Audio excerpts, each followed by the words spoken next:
என்ன பேரா?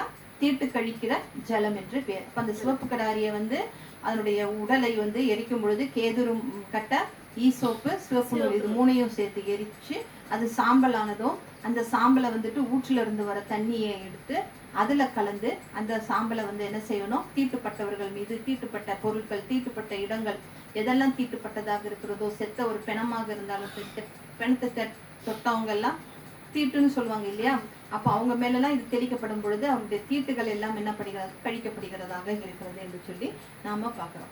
அதனால தான் இந்த மிருகம் கிடைக்கிறது அப்படிங்கிறது என்னவா இருக்கிறது, ஒரு அரிதான காரியமாக இருக்கிறது என்று சொல்லி நம்ம பாக்குறோம். அப்ப நம்ம வேதத்துல பார்க்கும்போது ஒரே ஒரு இடத்துல தான் இந்த சிவப்பு கிடாரி என்ன பலி செலுத்தி இருக்கிறார்கள் என்று சொல்லி நாம பாக்குறோம். வேற எந்த வேதாகம் அதுக்கு பிறகு வேதத்துல எங்கேயுமே இல்லை. ஆனா யூதர் பாரம்பரியத்துல எஸ்ரா சொல்லியிருக்கிறாரு. அவர் சொல்லியிருக்கிறாரு, ஒரு யூத பாரம்பரியத்துல அவர்கள் ஒரு சிவப்பு கடாரியை பலி செலுத்தினாங்க அப்படின்னு சொல்லி எஸ்ரா சொல்லியிருக்கிறதாக நாம பாக்குறோம். இப்போ 3ஆம் தேவாலயம் கட்டுவதற்கு எடுக்கப்படுகிற எல்லா பிரயாசங்களும் இந்த சிவப்பு கடாரியை தேடுவது தான் ஒரு முக்கியமான பிரயாசமாக இருக்கிறது என்று சொல்லி பார்க்கிறோம். இது மிகவும் ஒரு அரிதான மிருகம் என்று சொல்லி பார்க்கிறோம். இதனுடைய சாம்பலில் என்ன செய்கிறோம், இந்த சாம்பல் இல்லாம தீட்டு கழிக்க என்னது, தீட்டு கழிக்கிற ஜலத்தை அந்த சாம்பலும் இருக்கணும், ஊற்று தண்ணீரும் இருக்கணும். இது ரெண்டும் இருந்தா தான் தீட்டு கழிக்க முடியும் என்று சொல்லி நாம பார்க்கிறோம். இந்த தீட்டு கழிக்கின்ற தண்ணி சிவப்பு கிடாரியிலிருந்து எடுக்கக்கூடாது, இல்ல இந்த தீட்டு கழிக்கின்ற தண்ணீர் செங்கிடாரியிலிருந்து வருகிற அந்த தீட்டு கழிக்கிற அந்த தண்ணி சொன்னபடி அந்த தண்ணி இல்லாம ஆலயத்தினுடைய எந்த ஒரு வேலையுமே என்ன செய்ய முடியாது, துவங்க முடியாது என்று சொல்லி நாம பார்க்கிறோம். எல்லாமே அந்த பொருட்களில் தேவாலயம் கட்டுவதற்கு இருக்கிற பொருட்களின் மீது எல்லாத்தையும் தெளிக்கணும் என்று சொல்லி நாம பார்க்கிறோம். இப்ப இந்த சிவப்பு கடாரியோட சேர்த்து என்ன 3 பொருள் இருக்குன்னு சொன்ன, கேதுரு கட்டை, ஈசோப்பு என்று சொல்லி நம்ம பார்க்கிறோம். இப்போ இதுல கேதுரு கட்டை எதை குறிக்குது அப்படின்னு சொல்லி பார்த்தோம்னா நீதியை குறிக்கின்றது என்று சொல்லி, ஸ்திரத்தன்மையை குறிக்கிறது என்று சொல்லி பார்க்கிறோம். சங்கீதம் 92:12 நீதிமான் பனையை போல் செலுத்து லீப்ரோனில் உள்ள கேதுருவை போல் வளருவான் என்று சொல்லி நம்ம பார்க்கிறோம். அப்போ கேதுரு கட்டை என்னவா, எதை குறிக்கிறதாக இருக்கிறது, நீதியை குறிக்கிறதாக இருக்கிறது, ஸ்திரத்தன்மை, ரைச்சியஸ்னஸ் என்று சொல்லி நம்ம பார்க்கிறோம். ஈசோப்பு அப்படின்னு பார்க்கும்போது அது சுத்திகரிப்பை குறிக்கிறதாக இருக்கிறது என்று சொல்லி பார்க்கிறோம். நம்ம சங்கீதம் 51 நம்ம பார்ப்போம், ஈசோப்பினால் என்னை சுத்திகரியும், அப்பொழுது நான் சுத்தமாவேன், என்னை கழுவியறலும், அப்பொழுது நான் உறைந்த மழையிலும் வெண்மை ஆவேன் என்று சொல்லி அதில் சொல்லப்பட்டிருக்கிறது என்று சொல்லி பார்க்கிறோம். சிவப்பு நூல் எதை குறிக்கிறதாக இருக்கிறது, பாவத்தை குறிக்கிறதாக இருக்கிறது என்று சொல்லி பார்க்கிறோம். ஏசாயா 1:16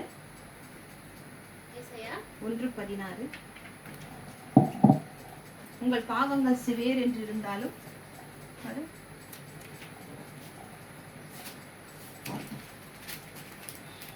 உங்களை கழுவி சுத்திகரியுங்கள்.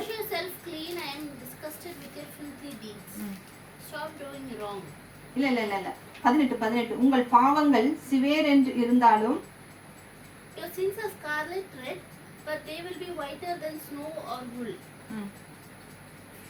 உங்கள் பாவங்கள் சிவேர் என்று இருந்தாலும் உறைந்த மழையை போல் வெண்மையாகும், அவைகள் இரத்தாம்பர சிவப்பாக இருந்தாலும் எப்படி ஆகுமா, பஞ்சை போல் ஆகும். அப்ப சிவப்பு நூல் எதை குறிக்கிறதாக இருக்கிறது, பாவத்தை குறிக்கிறது என்று சொல்லி நாம பார்க்கிறோம். இந்த 3 பொருட்களையும் இந்த சிவப்பு கிடாரி மாம்சத்தோடு சேர்த்து எரித்து தகனம் செய்யப்பட்டு அதுல இருந்து எடுக்கப்படுகிற அந்த சாம்பல் ஊற்று தண்ணீரோடு கலக்கப்பட்டு அந்த தண்ணீர் தீட்டுப்பட்டவர்கள் மீது என்ன செய்யப்படுகிறது, தெளிக்கப்படும் போது அவர்கள் என்ன செய்கிறார்கள், சுத்திகரிப்பை அடைகிறவர்களாக இருக்கிறார்கள் என்று சொல்லி நாம பார்க்கிறோம். இது இஸ்ரவேல் ஜனங்களுக்கு என்ன கட்டளை, நித்திய கட்டளையாக கொடுக்கப்பட்டிருக்கிறது என்று சொல்லி நாம பார்க்கிறோம். அப்ப தீட்டுப்பட்டவர்கள் என்ன செய்வாங்க, ஆசாரியனை பார்க்கணும்.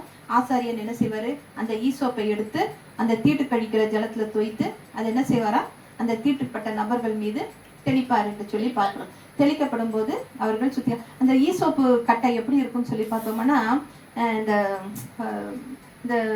துளசி செடியில சில சமயம் அந்த விதை இருக்கும் பார்த்திருக்கியா, பூ மாதிரி இப்படி நிறைய அப்படி இருக்கும் இல்லையா, அது அப்படி கொத்தா எப்படி இருக்குமோ அப்படி ரொம்ப ஒரு மாதிரி வயலட் கலர்ல ஒரு பூ மாதிரி இருக்கும். அப்ப அதை என்ன செய்வாங்க, அந்த பூவை எடுத்து தண்ணியில நினைச்சு இப்படி இப்படி தெளிப்பாங்க. இப்போ அந்த இந்துக்கள் ஆலயத்தெல்லாம் பார்த்தீங்கன்னா என்ன செய்வாங்க, வேப்பலைய இது பண்ணி இப்படி இப்படி மேல தெளிப்பாங்க இல்லையா, அது போல இதை எடுத்து என்ன செய்வாங்களா தெளிப்பாங்கன்னு சொல்லிப்பாங்க. அப்போ நம்முடைய கர்த்தராகிய ஆண்டவர் ஏன் இப்படிப்பட்ட ஒரு நியமத்தை நமக்கு கொடுத்திருக்கிறார் என்று சொல்லி நாம பார்க்கலாம். ஏன் ஒரு சுத்திகரிப்பு, அதாவது ஒரு தீட்டு கழிக்கின்ற ஜலத்தை ஏன் கொடுக்கிறாரு, சிவப்பு கிடாரி ஏன் தகனம் செய்ய சொல்கிறார் என்று சொல்லி நம்ம வந்துட்டு அதை பார்க்கணும்னா என்னாகமம் 16ஆம் அதிகாரத்தையும் 17ஆம் அதிகாரத்தையுமே நம்ம படிச்சா தான் ஏன் இதை செய்ய சொல்கிறார் என்று நமக்கு புலப்படும். அது தனி நீங்க சும்மா இருக்கும்போது அந்த 16ஆம் அதிகாரத்தையும் 17ஆம் அதிகாரத்தையும் நம்ம படிச்சு வந்தோம்னா அங்க என்ன நடக்குது ஏன் அப்படிங்கிறத நம்மளால புரிந்து கொள்ள முடியும் என்று சொல்லி பார்க்கிறோம். என்னாகமம் 17ஆம் அதிகாரம் 12-13 பார்க்கலாம். மக்கள் என்னாகமம் 17, 12, 13. என்னாகமம் 17 12, 13.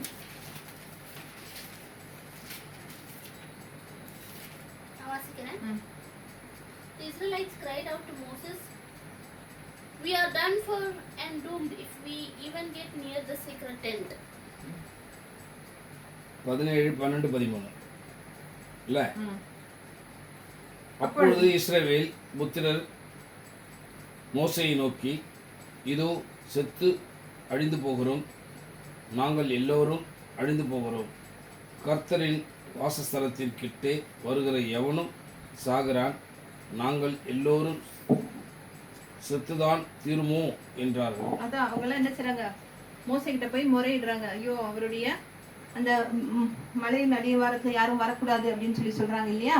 அப்போ மக்கள் என்ன செய்றாங்க, மோசேல இப்படியாக முறையிடுறாங்க. கர்த்தருடைய வாசஸ்தலத்துல வருகிற எவனும் சாரா, நாங்க எல்லாம் அழிந்து போறோம், கர்த்தரிடத்துல வருகிறவர்கள் செத்துத்தான் தீர வேண்டுமோ அப்படின்னு சொல்லி என்ன செய்றாங்க, மோசேயின் இடத்துல முறையிடுறாங்க. ஏன்னா இதுக்கு முன்பாக கோராரின் கூட்டத்தார் என்ன செய்யறாங்க, மோசேக்கு விரோதமாக கலகம் பண்றாங்க. கலகம் பண்ணி என்ன செய்யறாங்க, அந்த ஆலயத்தை தீட்டுப்படுத்துறாங்க.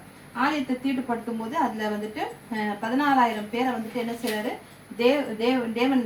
தேவனுடைய அவங்க வந்து என்ன செய்யறாங்க, மரித்து போகிறார்கள் என்று சொல்லி நாம பாக்குறோம். என்ன இதனால மக்கள் என்ன செய்யறாங்க, முறையிடுகிறவர்களாக இருக்கிறார்கள். தேவனுடைய வாசஸ்தலத்தில் வரத்துக்கு அவங்க தீட்டுப்படுத்தினால தேவன் கோபம் கொண்டு என்ன செய்யறாரு, 16,000 பேரை அழித்து போடுகிறார். அதனால மக்கள் எல்லாம் பயந்துட்டு என்ன செய்யறாங்க, மோசே கிட்ட வந்து என்ன செய்யறாங்க, முறையிடுறாங்க. அங்க வந்தா நாங்கெல்லாம் செத்து போயிடுவோம், அதனால இந்த நாங்கெல்லாம் தீட்டுப்பட்டவங்களா இருக்கிறோம், எங்களால வர முடியாது அப்படின்னு சொல்லி இதுக்கு நீங்க வந்து ஒரு விமோசனம் பண்ணணும், ஒரு வழி செய்யணும் அப்படின்னு சொல்லி அவருங்க மோசே கிட்ட சொல்றாங்க. லேவியராகமும் 15:31.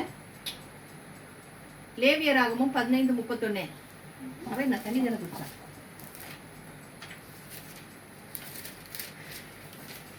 லேவியராகமம் 15:31. இஸ்ரவேல் புத்திரர் நடுவே தங்கள் நடுவே இருக்கிற என்னுடைய வாசஸ்தலத்தை தீட்டுப்படுத்தி தங்கள் தீட்டுகளால் சாகாதபடி இப்படி நீங்கள் அவர்கள் தீட்டுகளை அவர்களுக்கு விலக்கி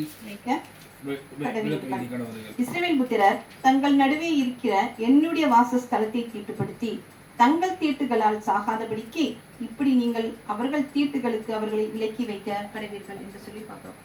அந்த காலத்துல எல்லாம் தீட்டுப்பட்டவங்க எல்லாம் என்ன செய்யறாங்க, தேவாலயத்துக்குள்ள தைரியமா உள்ள என்ன செய்யறாங்க, நுழைகிறவர்களாக இருக்கிறார்கள் என்று சொல்லி நம்ம பார்க்கிறோம். அப்ப அந்த தீட்டை கழிக்கணும் அப்படின்றதுக்காக நீங்க எனக்கு ஏதாவது ஒரு வழி செய்யணும் அப்படின்னு சொல்லி சொல்றாங்க. அப்போ சொல்லும் பொழுது அதாவது என்னது, குஷ்டரோகம், கொள்ளை நோயினால, அப்புறம் என்ன செய்யறாங்க, விபசார பெண்கள் இடத்துல போனவங்க, தன்னை தீட்டுப்படுத்திக்கிட்டவங்க, அப்புறம் பிரேதத்தை தொட்டவங்க, அப்புறம் இவங்கெல்லாம் வந்துட்டு என்ன செய்யக்கூடாது, அந்த பரிசுத்த ஸ்தலத்துக்குள்ள பழைய ஏற்பாட்டை பார்க்கும்போது ரொம்பவும் ஸ்ட்ரிக்டான கண்டிஷனா இருக்கும். 7 முறை 7 குளிச்சு 7 நாள் கழிச்சு எல்லாம் சுத்திகரித்து அதுக்கப்புறம் தான் தேவாலயத்துக்கு போகணும்னு நிறைய ரிச்சுவல்ஸ் எல்லாம் இருக்கும் இல்லையா.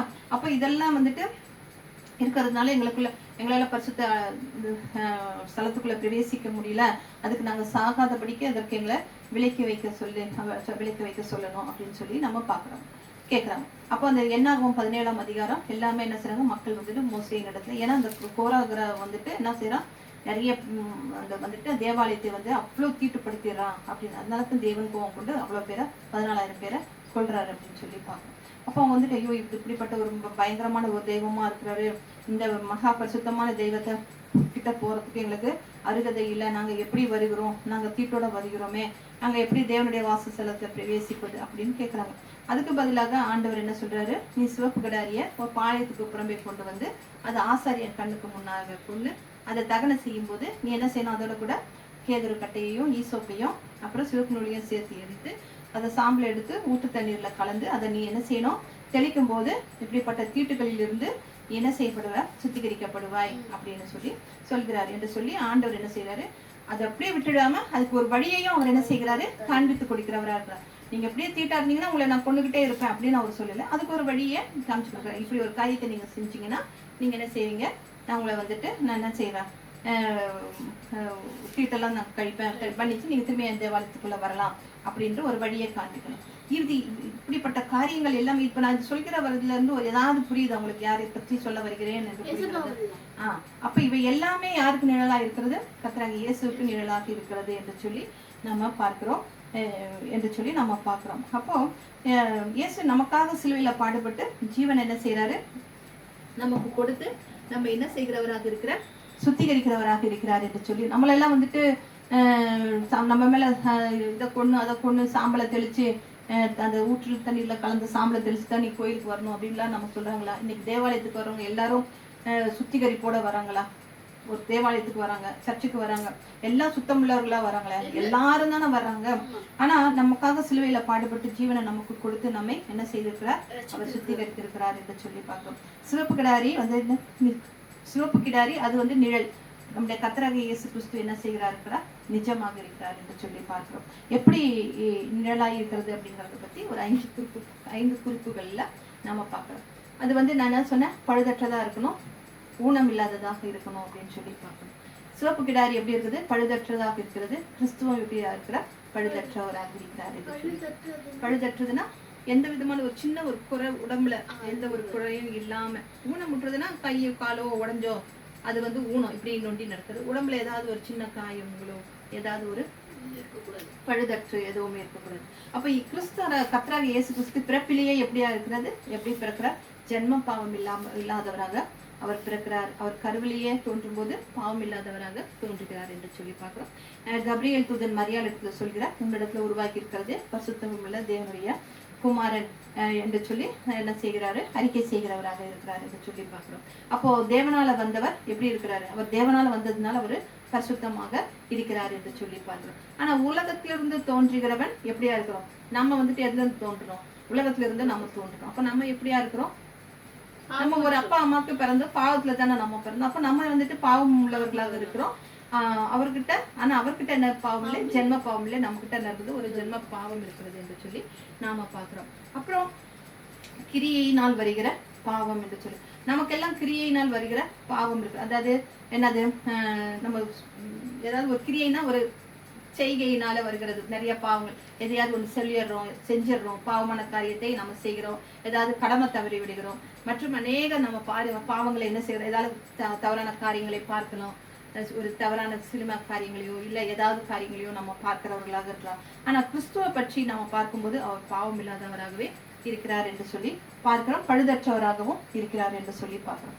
அப்ப யோவானின் சுவிசேஷத்தில் இயேசு கிறிஸ்து எப்படி சொல்கிறார், உலகத்தின் அதிபதி வருகிறான், அவனுக்கு என்னிடத்தில் ஒன்றுமில்லை என்று சொல்லி அவரு பார்க்கிறோம். அப்போ என்று சொல்லி நாம பார்க்கிறோம். 2 கொரிந்தியர்ல வந்துட்டு அவர் வந்துட்டு அவர் வந்துட்டு நம்முடைய பாவங்களை ஏற்றுக்கொண்டு பாவமில்லாத அவர் யாருக்காக பாவமானார், நமக்காக. அவர் பாவமே இல்லை, ஆனா உலகத்துல இருக்காங்க அத்தனுடைய பாவத்தையும் அவர் சுமந்து கொண்டு அவர் என்ன செய்கிறாரு, அவர் நமக்காக அவர் என்ன செய்யறார், பாவமானார் என்று சொல்லி நாம பார்க்கிறோம். கிறிஸ்து அப்போ எப்படிப்பட்டவராக இருக்கிறார், பழுதற்றவராக இருக்கிறார். அதே போல அந்த கிடாரியும் எந்த பழுதும் அந்த கிடாரிக்கு இருக்கக்கூடாது என்று சொல்லி நாம பார்க்கிறோம். 1 பேதுரு 1:19 நாம பார்க்கிறோம். பேதுரு இப்படி எழுதுகிறார், குற்றமில்லாத மாசற்ற தேவ ஆட்டுக்குட்டியானவருடைய ரத்தத்தினால் நாங்கள் மீட்கப்பட்டிருக்கிறோம். அப்ப நம்மள யாரால மீட்கப்பட்டிருக்கிறோம், குற்றமில்லாத அந்த யாருடைய மாசற்ற குற்றமில்லாத மாசற்ற தூய்மையான அந்த தேவ ஆட்டுக்குட்டியானுடைய ரத்தத்தினால நம்ம என்ன செய்யப்பட்டவர்களாக இருக்கிறோம், மீட்கப்பட்டவர்களாக இருக்கிறோம் என்று சொல்லி பார்க்கிறோம். அப்போ முதல் கருத்து என்னன்னு சொன்னா பழுதற்றது. சிவப்பு கிடாரி எப்படி இருக்கணும், பழுதற்றதாக இருக்கணும். கிறிஸ்துக்குள்ள அதே மாதிரி கிறிஸ்துக்குள்ள வந்துட்டு கர்த்தராகிய இயேசு கிறிஸ்துக்குள்ள எந்த ஒரு பழுதும் இல்லை. அதே மாதிரி அவர்கிட்ட எந்த ஒரு பாவமும் இல்லை. அவர் நமக்காக பாவமாக்கப்பட்ட நம்முடைய பாவங்கள் எல்லாம் அவரையே சுமந்து கொண்டார் என்று சொல்லி பார்க்கிறோம். 2வது நுகத்துக்கு, அதாவது நம்ம மேல பாரம் சுமக்குவது என்று சொல்லி பார்க்கிறோம் இல்லையா. இப்ப ஒரு கிடாரியா இருந்தாலும் பெண்ணா இருந்தாலும் சரி, வண்டி ஓட்டுறதுக்குலாம் அந்த காலத்துல என்ன சொல்லுவாங்க, அது மேல இதை வச்சு வண்டி ஓட்டும் போது அது ஒரு பாரத்தை சுமந்துக்கிட்டு தானே அது போகிறதா இருக்கும். அப்புறம் நிலங்களை உழுவாங்க, அது நிலத்தை உழுவதுக்கு அது கழுத்துல ஒரு கட்டையை கட்டி அது ஊழ செய்வாங்க. அப்போ அந்த மாதிரிலாம் இருக்கக்கூடாது அந்த கிடாரி அப்படிங்கிறது. அதே போலதான் உட்படாததாக இருக்க வேண்டும். கிறிஸ்துவ நம்ம காண்போம்னா அவர் வந்துட்டு நாம வந்துட்டு அவர் மேல பாரத்தை ஏற்றல, அவராகவே வந்து என்ன செய்யறாரு, தாமாகவே அவரை நம்மளை நேசிக்கிறாரு, நம்மளை அன்பு கூறுகிறாரு. நமக்காக சிலுவையில அவர் என்ன செய்யறாரு, தாமாகவே வந்து நமக்காக அவர் மரிக்கிறவராக. யாரையும் அவர் அவங்க அப்பாவுடைய இதை கேட்டு அவர் என்ன செய்யறாரு, நான் போறேன் அப்படின்னு சொல்லிட்டு அவர் வருகிறவராக இருக்கிறார் என்று சொல்லி. அவர் யாராச்சும் நிர்பந்தம் பண்ணாங்களா, அவங்க தேவன் வந்து நீ போய் தான் ஆகணும், நீ இந்த உலகத்துக்காக பாவத்துக்காக நீ மரித்து தான் ஆகணும்னு சொல்லி அனுப்புனாரா? இன்னும் இல்ல. அவர் யாருமே என்ன செய்யல, நிர்பந்தம் செய்யவில்லை. அவர் மேல யாருமே அந்த நுகத்தை சுமக்கவில்லை. அவராகவே அவர் என்ன செய்கிறார், இந்த நுகத்தை சுமந்து கொண்டார் என்று சொல்லி நாம பார்க்கிறோம். யோவான் 3:17 பார்க்கும்போது தேவன் தமிழத்துல அன்பு கூறுகிறவர்கள் எவர்களோ அவர்களுக்கு என்ன செய்கிறாரு, தேவன் தம்முடைய ஒரே பேரான ஜீவன் குமாரனை தந்து இவ்வளவா இந்த உலகத்தில் அன்பு கூர்ந்தார் என்று சொல்லி அப்போ அந்த நம்மளை நேசித்ததுனால தன்னுடைய ஒரே மகன் என்ன செய்கிறவராக இருக்கிறார், நமக்காக தந்தார் என்று சொல்லி பார்க்கணும். யோவான் 10ஆம் அதிகாரத்துல பார்க்கும்போது கூட என் ஜீவனை யாரும் எடுத்துக்கொள்ள முடியாது. அவர் ஜீவனை யாராச்சும் எடுத்துக்கிட்டாங்களா? அவராகவே என்ன செஞ்சாரு, தன்னைத்தானே ஒப்பு கொடுத்தார். என்னுடைய ஜீவனை நானே தருகிறேன் என்று சொல்லி அவர் என்ன செய்கிறாரு, தானாகவே தான் போய் அவர் என்ன செய்தார், தன்னைத்தானே ஒப்பு கொடுத்தார் என்று சொல்லி நாம பார்க்கிறோம்.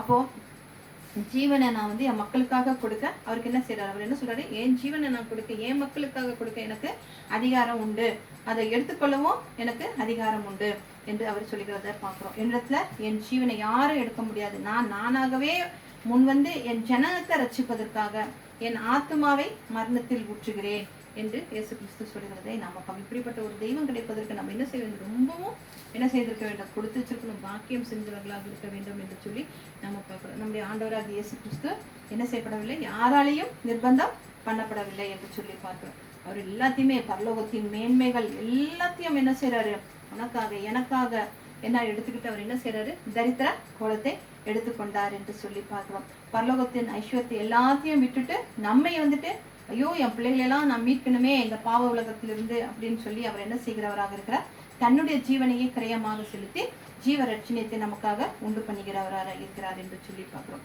அவர் நுகத்தடிக்கு உட்படாதவர், நம்மேல் வைத்த அன்பால அவர் என்ன செய்கிறார், அந்த சிலுவைய என்ன செய்கிறார், அந்த சிலுவைங்கிற நுகத்தடி அவர் என்ன செய்கிறாரு, ஏற்றுக்கொள்கிறவராக இருக்கிறார் என்று சொல்லி நாம பார்க்கிறோம். அப்போ கிறிஸ்து என்ன செய்கிறவராக இருக்கிறார், நிஜமாக இருக்கிறார்.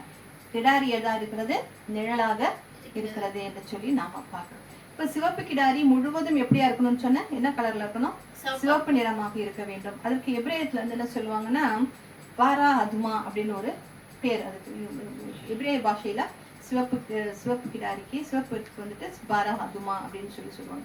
அதுமா அப்படிங்கிற ஒரு வார்த்தை ஆதாம் அப்படிங்கிற ஒரு வார்த்தையில இருந்து வருகிறது என்று சொல்லி, தேவன் ஆதாமை உருவாக்கும் போது அந்த மண் எப்படி இருந்ததுதான், சிவப்பு மண்ணை எடுத்துதான் அவர் என்ன செய்தாரு, ஆதாமை உருவாக்கினார் என்று சொல்லி நம்ம பார்க்கறது. அவனை எடுத்து உருவாக்கி ஜீவ ஆவியை நாசியை ஊதி அவனை ஜீவாத்மாவாக்கினார் என்று சொல்லி, அப்ப அந்த ஆதாம் சிவப்பு மனிதன் அப்படின்னு ஒரு பேர் வருகிறதுனால பாரா அதுமா இது அந்த எபிரேய பாஷையில உள்ள ஒரு பெயர் என்று சொல்லி பார்க்கிறோம். அதாவது சிவப்பு நிறமான பசு, சிவப்பு நிறமான ஒரு கிடாரி என்று சொல்லி நாம பார்க்கிறோம்.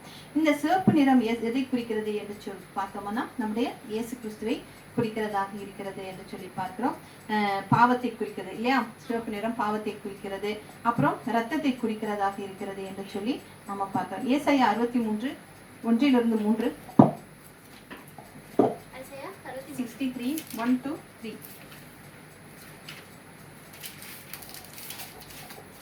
Who is this watching from Bosra in Edom with clothes stained red? Who is this hero marching in his glorious uniform? It is me, the Lord. I have won the battle and I can save you. What are those red spots?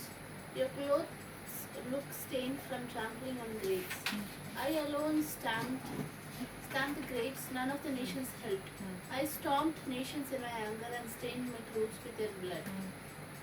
ஏதோமிலும் அதிலுள்ள போஸ்ரா பட்டணத்திலும் இருந்து சாயம் தீர்த்த வஸ்திரங்கள் உடையவராகவும் மகத்துவமாக உடுத்தி இருக்கிறவராகவும் தமது மகத்தான வல்லமையினாலே எழுந்தினவராகவும் இருக்கிற இவர் யார்? நீதியாய் பேசி ரட்சிக்க வல்லவராகிய நான் தானே. உம்முடைய உடுப்பு சிவப்பாகவும் உம்முடைய வஸ்திரங்கள் ஆலையை மிதிக்கிறவன் வஸ்திரங்கள் போல இருக்கின்றது என்ன?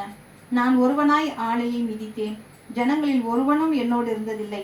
நான் என் கோபத்திலே அவர்களை மிதித்து என் உக்கிரத்திலே அவர்களை நசுக்கி போட்டேன். அதனால் அவர்கள் ரத்தம் என் வஸ்திரங்களின் மேல் தெரித்தது, என் உடுப்பை எல்லாம் கரைப்படுத்தி கொண்டேன் என்று சொல்லி நாம பார்க்கிறோம். லூக்கா 22:44 பார்க்கும்போது கெத்செமனே தோட்டத்தில் அவர் இயேசு மிகவும் என்ன செய்கிறாரு? வியாகுலப்பட்டு ஜெபிக்கிறார். அப்போ அவருடைய வியர்வை எப்படியாக வருகிறது? ரத்தமாக, ரத்தத்தின் பெருந்துளியாக வெளிப்படுகிறது. அவருடைய வஸ்திரம் எல்லாம் எப்படியாக இருக்கிறது? கரைப்பிடிகிறது. முகமெல்லாம் ரத்தமாக காணப்படுகிறது என்று சொல்லி பார்க்கிறோம். மார்க் 15:17 பார்க்கும்போது பிலாத்து இயேசு கிறிஸ்துவை வந்து போர் சேவகர்களுக்கு ஒப்பு கொடுக்கும் போது அவங்க என்ன செய்யறாங்க? அவரை வாரால் அடிப்பித்து ஒரு சிவப்பு அங்கி, எந்த கலர்ல அவருக்கு அங்கேயே உடுத்து வைக்கிறாங்கன்னா ஒரு சிவப்பு அங்கியை தான் அவருக்கு உடுத்து வைத்து முள்முடி பின்னி அவரோட தலையில வைக்கிறாங்க அப்படின்னு சொல்லி பார்க்கிறோம். அப்போ சிவப்பு அங்கி எதை குறிக்கிறது அப்படின்னு சொல்லி பார்க்கும்போது நம்முடைய பாவத்தை குறிக்கிறதாக இருக்கிறது என்று சொல்லி, நம்முடைய சிவப்பு நிறமான பாவத்தை தான் அவருக்கு என்ன செய்கிறார்கள்? உடுத்து வைக்கிறார்கள் என்று சொல்லி பார்க்கிறோம். நம்முடைய பாவத்தின் விளைவாகத்தான் அவருக்கு என்ன செய்யப்பட்டது? மரணம் ஏற்பட்டது என்று சொல்லி பார்க்கிறோம். பாவத்தின் சம்பளம் மரணம், அதற்காக பிரயாசமாக என்ன செய்யப்பட வேண்டும்? ரத்தம் சிந்தப்பட வேண்டும் என்று சொல்லி பார்க்கிறோம். ரத்தம் சிந்துதல் இல்லாமல் எது இல்லை? பாவ மன்னிப்பு இல்லை என்று சொல்லி நாம பார்க்கிறோம். அப்போ பாவம் செய்த நமக்காக தேவகுமாரன் என்ன செய்யறது? தன்னுடைய சொந்த ரத்தத்தை, விலையேற பெற்ற அந்த மாசற்ற ரத்தத்தை கெத்செமனே தோட்டத்துல சிந்துகிறார். வேர்வையின் பெருந்துளி எப்படியாக மாறுகிறது? ரத்தமாக காணப்படுகிறது என்று சொல்லி பார்க்கிறோம். அப்ப இங்க போர் சேவகர்கள் இயேசு கிறிஸ்துவை வாரால் அடித்து அவருடைய முதுகு முழுவதும் எப்படியாக இருக்கிறதுன்னு சொல்லப்பட்டிருக்கிறது? உழுகின்றவன் நிலத்தை போல எப்படியாக இருக்கிறது? அப்படியாக மாற்றி விட்டார்கள். அவ்வளோ அடிகள் அவர்கள் அடிக்கப்பட்டார் என்று சொல்லி பார்க்கிறோம். சரீரம் முழுவதும் ரத்த கோலமாக இருந்தது என்று சொல்லி நம்ம ஏசாயா 53 கூட நம்ம பார்க்கும்போது அவருக்கு பார்க்கத்தக்க ரூபம் இல்லாது இருந்தது. அவரை பார்க்க கூடாதபடிக்கு நம்ம என்ன செஞ்சோம்? நம்மளே அவர் நம்முடைய முகத்தை என்ன செஞ்சோம்? மறைத்து கொண்டோம் என்று சொல்லி நம்ம பார்க்கிறோம். அவர் அசை பண்ணப்பட்டவரும் பாடு அனுபவித்தவருமாக இருந்தார் என்று சொல்லி நம்ம பார்க்கிறோம். அப்ப இந்த சிகப்பு நிறம் எதை குறிக்கிறதாக இருக்கிறது? ரத்தத்தை குறிக்கிறதாக இருக்கிறது என்று சொல்லி பார்க்கிறோம். ஆதி ஆகமத்துல நோவாவோட உடன்படிக்கை செய்யும் போது நோவா கிட்ட சொல்கிறாரு, மாம்சத்தை என்ன செய்யாது, அதன் உயிராக ரத்தத்தோட நீ புசிக்க வேண்டாம், ஏன்னா அது உங்களுக்கு உயிராக இருக்கிறது. அந்த ரத்தம் வந்து எப்படியா இருக்கிறது? உயிரா இருக்குது. அந்த ரத்தத்துக்கு நான் என்ன செய்வேன்? பழிக்கு பழி வாங்குவேன் என்று சொல்லி ஆண்டவர் சொல்கிறத நாம பார்க்கிறோம். அப்போ இந்த ரத்தம் ஏசி போட்டுக்கணும். ரத்தம் ஆத்மாவையும் சரீரத்தையும் என்ன செய்கிறதா இருக்கிறது. ஆனா ஒரு உயிர் வாழ்வதற்கு எது ரொம்ப முக்கியம்? இல்ல, ரத்தம் தான் ரொம்ப முக்கியம். ரத்தம் இல்லாம உலகத்துல நம்ம உடம்புல என்ன எத்தனை லிட்டர் ரத்தம் பண்ணுவாங்க? 8 லிட்டர் ரத்தம் இருக்கு அப்படின்னு சொல்லி சொல்லுவாங்க. அப்போ ரத்தம் வந்து எதையும் இணைக்குதான்? நம்முடைய ஆத்மாவையும் நம்முடைய சரீரத்தையும் இணைக்கிறது என்று சொல்லி நாம பார்க்கிறோம். அப்ப ரத்தத்துல என்ன இருக்குன்னு சொன்னோம்? ஜீவன், உயிரை எடுத்து அது வந்து நமக்கு என்ன செய்கிறது? ஒரு வாகனம் எப்படி ஒரு மனுஷனை எடுத்துக்கிட்டு போகுமோ அது போலதான் அந்த ரத்தம் என்ன செய்கிறது? ஒரு வாகனமாக காணப்படுகிறது நம்ம என்று சொல்லி பார்க்கிறோம். அது வேலை செய்யறதுனால தான் நம்மள என்ன செஞ்சுக்கிறோம்? ஓடி போயிடும். ரத்தம் இல்லைன்னா என்ன செய்யறோம்? அப்படியே சோர்ந்து போய் ரொம்பவும் ரொம்ப பலகீனம் ஆயிடும் இல்லையா? இப்போ அந்த சிவப்பு கிடாரி வந்து எதை குறிக்கிறது?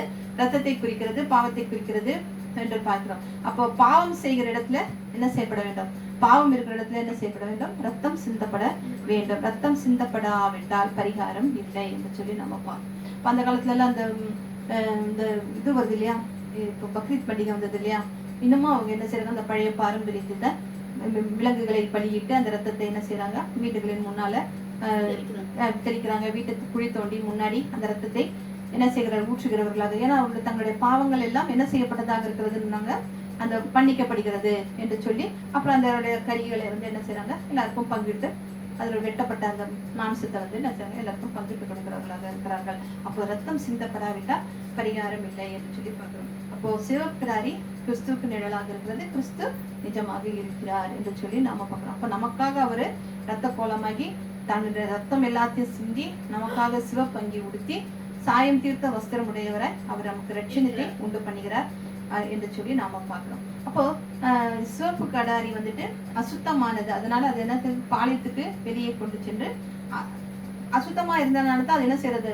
அந்த ஆலயத்தை விட்டு வெளியே போய் கொல்லப்பட்டதாக இருந்தது என்று சொல்லி நாம பார்க்கிறோம். அப்போ மற்ற பலியில நம்ம பார்க்கும்போது அது எங்க பட்டதா இருக்குது? ஆலயத்துக்கு முன்னாடி இருக்கிற வெண்கல பலிபீடத்துக்கு வலது பக்கத்திலேயே பலியிடப்பட்டது அப்படின்னு சொல்லி நம்ம பார்க்கிறோம்.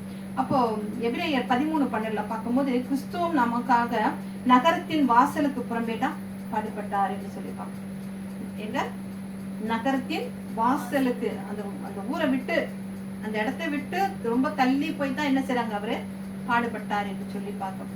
சிவப்பு கடாரியின் ரத்தம் எப்படி சாம்பல் கழிக்கிறதோ அது போலதான் இயேசு கிறிஸ்து தம்முடைய சொந்த ரத்தத்தினாலே தம்முடைய ஜனத்தை பரிசுத்தமாக்கும்படி என்ன செய்கிறார், நகரத்தின் வாசலுக்கு புறம்பே பாடுபடுகிறார் என்று சொல்லி நாம பார்க்கிறோம். நாமும் அவருடைய நிந்தையை சுமந்து கொண்டு பாளையம்பத்துக்கு புறம்பே போக கடவோம் என்று எழுதப்பட்டு இருக்கிறது என்று சொல்லி நம்ம பார்க்கிறோம். அப்போ நகரத்தின் வாசலுக்கு புறம்பே இருக்கிறவர்கள் யார் அப்படின்னு நிதானித்து பார்த்தோம்னா, யாரெல்லாம் ஒதுக்கப்பட்டவங்களா இருப்பாங்க, நகரத்துக்கு வாசலுக்கு ஊருக்குள்ள வரக்கூடாதுன்னு கட்டுப்பாடெல்லாம் இருக்கு, இவங்கெல்லாம் வரக்கூடாது அப்படின்னு பழைய ஏற்பாட்டுல இருக்கும் இல்லையா. யாரு, குஷ்டரோகிகள், ஒதுக்கப்பட்டவர்கள், தீட்டுப்பட்டவர்கள், அந்த தீட்டுப்பட்ட 12 வருட தீட்டுப்பட்ட அந்த ஸ்திரீ, அப்புறம் இவங்களெல்லாம் என்ன செய்யப்பட வேண்டும், பாளையத்துக்கு புறம்பாக்கப்பட வேண்டும் என்று சொல்லி நம்ம பார்க்கிறோம். அப்போ கிறிஸ்து நமக்காக என்ன செய்கிறார், பாளையத்துக்கு புறம்பாக அவராகவே செல்கிறார் என்று சொல்லி நாம அவர் பார்க்கும்போது அப்ப தீட்டு உள்ளவராக நம்முடைய பாவங்களை தீட்டையும் என்ன செய்கிறார், சுமந்து கொண்டு நகரத்தின் வாசலுக்கு புறம்பே பாடுபட்டார் என்று சொல்லி நம்ம பார்க்கிறோம். சிலுவையிலே அவர் என்ன செய்கிறாரு, தன்னுடைய பிதாவை பார்த்து கதறுகிறார். பிதாவே என்னை ஏன் கைவிட்டீர் என்று கதறுகிறார் என்று சொல்லி பார்க்கிறோம். ஆமா, நமக்காக அவர் கைவிடப்பட்டார், நமக்காக அவர் என்ன செய்கிறார், தீட்டாக மாறுகிறார் என்று சொல்லி நாம பார்க்கிறோம். பிதாவின் கண்கள் என்ன செய்யறாரு, பிதா என்ன செய்யறாரு, தன் கண்களை மறைத்துக் கொள்கிறார், மூடி மறைக்கப்படுகிறது, முகம் மறைக்கப்படுகிறது. நமக்காக அவர் தீட்டை ஏற்றுக்கொண்டு நம்மை பரிசுத்தமாக்கி இருக்கிறார். நம்முடைய நிந்தையை சுமந்து கொண்டு என்ன செய்கிறார், அவர் பாளையத்துக்கு புறம்பே கடந்து செல்கிறார் என்று சொல்லி நம்ம பார்க்கிறோம். அப்ப சிவப்பு கிடாரி சாம்பலிலே உருவாகிற தீட்டு ஒரு விசேஷ, அதுல வந்துட்டு ஒரு முரண்பாடு இருக்கு. அது என்ன முரண்பாடுன்னு சொல்லி பார்த்தோம்னா, இந்த சிவப்பு கிடாரியை வந்து பலி செலுத்தி தகனிக்கிறவங்க எல்லாம் இருக்காங்க இல்லையா, அத போய் கொல்றவங்க எல்லாம் இருக்காங்க இல்லையா, அவங்களும் என்ன செய்யப்பட வேண்டுமா, அவங்களும் வந்துட்டு தீட்டு உள்ளவர்களாக கருதப்பட வேண்டும். புரிஞ்சுதா? அந்த தண்ணியம் வந்துட்டு தீட்டுப்பட்டவர்கள் மீது தெளிக்கிறது மாத்திரம் இல்ல, அந்த கிடாரியை எடுத்துக்கிட்டு போய் கொல்றாங்க பத்தியா, கொன்னு அதை வெட்டி அப்புறம் அதை சாம்பலை எடுத்துட்டு அதை ரத்தத்தை எடுத்துட்டு வந்து தெளிச்சு அப்புறம் அதனுடைய மாம்சத்தை, அவங்களுமே என்னப்பட்டவங்களா இருக்கிறாங்க, தீட்டு உள்ளவங்களாக அசுத்தம் உள்ளவர்களாக தான் அவங்களும் மாறுகிறார்கள் அப்படின்னு சொல்லி பாக்குறோம். அப்போ அவங்களுமே வந்துட்டு அவங்க மேலேயே என்ன செய்யப்பட வேண்டும், அந்த ஊட்டு தண்ணீர்ல கலந்த அந்த சாம்பல் அவர்கள் மீதும் தெளிக்கப்பட வேண்டும் என்று சொல்லி நம்ம பார்க்கிறோம். அப்போ அந்த தீட்டு உள்ளவர்கள் இந்த சாம்பலை தொடும்போது என்ன செய்யப்படுகிறார்கள், சுத்திகரிக்கப்படுகிறார்கள் என்று சொல்லி நம்ம பார்க்கிறோம். ஆனா இயேசு கிறிஸ்து தொட்ட யாவருமே எல்லாருமே என்ன செய்யப்பட்டார்கள், சுத்திகரிக்கப்பட்டார்கள் என்று சொல்லி பார்க்கிறோம். அநேக குஷ்டரோகிகள் வந்து என்ன செய்யறாங்க, இயேசுவை தொட்டார்கள் என்று சொல்லி தொட்டு என்ன செய்தாங்க, சுகத்தை பெற்றுக்கொண்டார்கள் என்று சொல்லி நம்ம பார்க்கிறோம். ஒரு குஷ்டரோகி இயேசு கிறிஸ்துவிடத்துல வந்து கேட்கிறாரு, உமக்கு சித்தமானால் என்னை சுத்தமாக என்னது உம்மாலே கூடும் என்று சொல்லி சொல்லும் போது இயேசு கிறிஸ்து சொல்கிறார், எனக்கு சுத்தம் உண்டு, சுத்தமாக்கு என்று சொல்லி அவரை தொட்டு சுகமாக்குகிறார் என்று சொல்லி பார்க்கிறோம். அப்ப எல்லா தீட்டுகளிலும் முக்கியமான தீட்டுன்னு சொல்லி சொல்லணும்னா இறந்து போனவங்களுடைய பிணத்தை தொடுகிறது தான் அப்படின்னு சொல்லி நம்ம பார்க்கிறோம். அது ஒரு பிடிதான தீட்டாக மாறுகிறது. ஆனா இயேசு கிறிஸ்து என்ன செய்கிறாரு, மரித்த ஒரு சரீரத்தை என்ன செய்து தொட்டு அந்த மகனுக்கு என்ன பார்க்கிறோம், ஜீவனை கொடுக்கிறவராக இருக்கிறார் என்று சொல்லி நாம பார்க்கிறோம். அப்ப இயேசு கிறிஸ்து என்ன செய்யறாரு, அது வந்து இதெல்லாம் பண்ணித்தான் வந்து தொடணும் அப்படின்னா அவர் போய் தொடணும் அப்படின்றாரு. அவர் எல்லாருமே தொட்டாங்க. அந்த 12 வருஷம் பாடுள்ள அந்த ஸ்திரீயும் என்ன செய்தாங்க, அவரை தொட்டப்போ அவங்களுடைய உதிரப்போக்கு நின்றது என்று சொல்லி பார்க்கிறோம். அப்ப இயேசு கிறிஸ்து அதே போல மரித்தோரை வந்து ஒரு சின்ன குழந்தை தலித்த பூமி அப்படின்னு சொல்லும் பொழுது அந்த குழந்தை எழுந்து அந்த உயிரோடு எழுந்தது. அவங்கள குழந்தை மரித்திருச்சு அப்படின்னு சொல்லி சொன்னப்ப இல்ல, அந்த குழந்தை உயிரோடு தான் இருக்குன்னு சொல்லி அந்த குழந்தைய தொட்டாங்க. இந்த காலத்துல இப்ப ஒரு வீட்டுல ஒருத்தவங்க இறந்துட்டாங்கன்னா உடனே என்ன செய்வாங்க, அவங்கள எடுத்துட்டு போனதுக்கு அப்புறம் வீடெல்லாம் சுத்தமா கழுவி சுத்தம் பண்ணி அவங்க படுத்துட்டு இருந்த பெட்டு கேட்டு எல்லாத்தையும் தூக்கி ரோட்ல போட்டு வீடெல்லாம் கழுவி நல்லா இது பண்ணி அதுக்கு அவங்களும் குளிச்சு கிழிச்சு அது வந்து ஒரு தீட்டுன்னு சொல்லுவாங்க. ஆனா கர்த்தராகிய இயேசு கிறிஸ்துக்கு அது ஒரு தீட்டாகவே மரித்தவர்களையும் அவர் என்ன செய்தார், தொட்டு சுகமாக்கினார் என்று சொல்லி நாம பாக்குறோம். நமக்காக எல்லாத்தையுமே என்ன செய்யறாரு, சுத்திகரித்து எல்லாரையுமே பரிசுத்தமாக்கி சுகப்படுத்தி இருக்கிறார் என்று சொல்லி பார்க்கணும். இப்போ பழைய ஏற்பாட்டுல சிவப்பு கிடாரிய பலி செலுத்தின ஆசாரியன் சொன்ன இல்லையா, அந்த பலி செலுத்தினவங்க கூட என்ன செய்யணுமா, அவனும் சுத்திகரிக்கப்படணும். அதை வெட்டினவன், அதோட ரத்தத்தை கொண்டு வந்து தெளிச்ச தேவாலயத்தை தெளிச்ச ஆசாரியன், இவங்களும் தீட்டுள்ளவர்கள் தான் ஆகும், அந்த சிவப்பு கிடாரியை தொட்டவங்க என்று சொல்லி நாம பார்க்கிறோம். அப்போ இயேசு கிறிஸ்துவினுடைய விஷயத்துல கிறிஸ்து இப்படிப்பட்ட தீட்டு உள்ளவர்களை தொட்டு சுகமாக்குகிறார் என்று சொல்லி நம்ம பார்க்கிறோம். ஆனா அன்றாட வாழ் என்று சொல்லி நாம பார்க்கிறோம். அப்போ பழைய ஏற்பாட்டு நியமத்தின்படி இந்த சிவப்பு கிடாரி சாம்பலினாலே நம்ம என்ன செய்ய வேண்டும்? சாம்பலினாலே சுத்திகரித்து கொண்டு மறுபடியும் தேவனோடு ஒரு உறவு கொள்ள அவர் என்ன செய்கிறது? அந்த ஒரு திரும்பி அவங்க பாவம் எல்லாம் தீட்டெல்லாம் கழுகி அவங்க என்ன செய்யறாங்க? தேவனோடு ஒரு உறவை என்ன செய்கிறார்கள்? ஏற்படுத்தி கொள்ளுகிறார்கள் என்று சொல்லி நாம பார்க்கிறோம்.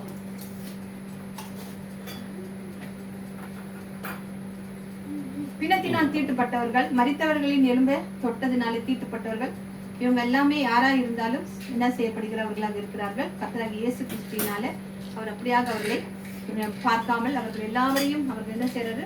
தொட்டு சுகத்தை தந்தவராக இருக்கிறார் என்று சொல்லி நாம பார்க்கிறோம். அப்போ இதை நம்ம நல்லாகவே நம்ம என்ன செய்யப்பட வேண்டும்? இந்த சிவப்பு கிடாரி யாருக்கு நிழலாக இருக்கிறது? கர்த்தராகிய இயேசு கிறிஸ்துவுக்கு நிழலாக இருக்கிறது என்று சொல்லி நம்ம பார்க்கிறோம். 1 யோவான்ல என்ன செய்யப்படுகிறது சொல்கிறது? எல்லார்கிட்டயுமே பாவம் இருக்கு, உலகத்திலேயே பாவம் இருக்கு. நம்ம பாவம் நிறைந்த உலகத்துல தான் நம்ம என்ன செய்து கொண்டிருக்கிறோம்? ஜீவித்துக் கொண்டிருக்கிறோம். நமக்குள்ளே பாவம் இல்லை என்று சொல்லுவோம்னா நம்மை நாமே வஞ்சிக்கிறவர்களாக இருக்கிறோம். நமக்குள்ள எது இருக்காது? சத்தியம் இருக்காது என்று சொல்லி அப்ப நம்ம எல்லாருமே தேவ மகிமையற்றவர்களாக காணப்படுவோம் என்று சொல்லி நம்ம ரோமர்ல பாக்குறோம் என்று சொல்லி நம்ம பார்க்கிறோம். சகரியா தீர்க்கதரிசி அப்பவே எழுதி வச்சிருக்கிறாரு, அழுக்கின் பாவத்தை நீக்குவதற்கு தாவீதின் குடும்பத்தாருக்கு என்று அந்த நாளிலே நீரூற்று திறக்கப்பட்ட அந்த நீரூற்று உண்டு, அந்த நீரூற்றில் என்று சொல்லி நம்ம அப்பவே என்ன எழுதியிருக்கிறாரு? தாவீதின் என்ன சொல்லப்பட்டிருக்குன்னா, சகரியா தீர்க்கதரிசி என்ன எழுதியிருக்காரு? அழுக்கின் பாவத்தை நீக்குவதற்கு தாவீதின் குடும்பத்தாருக்கு என்று அந்த நாளிலே நீரூற்று திறக்கப்படும். அந்த நீரூற்று யாராக இருக்கிறார்? கர்த்தராகிய இயேசு கிறிஸ்துவராக இருக்கிறார் என்று சொல்லி நாம பார்க்கலாம். நமக்காக பிளக்கப்பட்ட விழாவிலிருந்து பிளக்கப்பட்ட நீரும் தண்ணீரும் ரத்தமும் கலந்து அங்கிருந்து என்ன செய்கிறது? வந்தது என்று சொல்லி பார்க்கிறோம். அந்த வற்றாத நீரூற்று நம்ம என்ன செய்கிறதாக இருக்குது? நம்மை சுத்திகரித்துக் கொண்டே இருக்கிறது என்று சொல்லி நம்ம பார்க்கிறோம். இப்போ நம்முடைய பாவம் நீங்கப்பட வேண்டுமானால் நம்ம யாரை நோக்கி பார்க்க வேண்டும்? கர்த்தராகிய இயேசு கிறிஸ்துவை நம்மை நோக்கி பார்ப்போமானால் நம்முடைய அன்றாட வாழ்க்கையில ஏற்படுகிற அத்தனை தீட்டுகளையும் நம்ம என்ன செய்யப்பட வேண்டும்? அத்தனை தீட்டுகளையும் கழிக்கவல்ல அந்த ரத்தம் நம்மை சுத்திகரிக்கிறதாக இருக்கிறது என்று சொல்லி நம்ம பார்க்கிறோம். ஆண்டவர் என்ன செய்யறாரு? தன்னுடைய சீஷர்களுடைய பாதங்களை கழுவி கொண்டிருக்கிறார். அப்போ பேதுரு சொல்றாரு, பேதரோட காலை கழுவு வரும்போது பேதுரு என்ன சொல்றாரு? நான் ஒரு காலமும் என் காலை நீங்க கழுவக்கூடாது அப்படின்னு சொல்லும் போது, அப்போ உங்ககிட்ட எனக்கு பங்கும் இல்லை பாகமும் இல்லை என்று சொல்லும்போது, என்ன கால்களை மாத்திரமில்லை என்னுடைய தலையையும் என்னுடைய கைகளையும் கூட நீங்க கழுவுங்க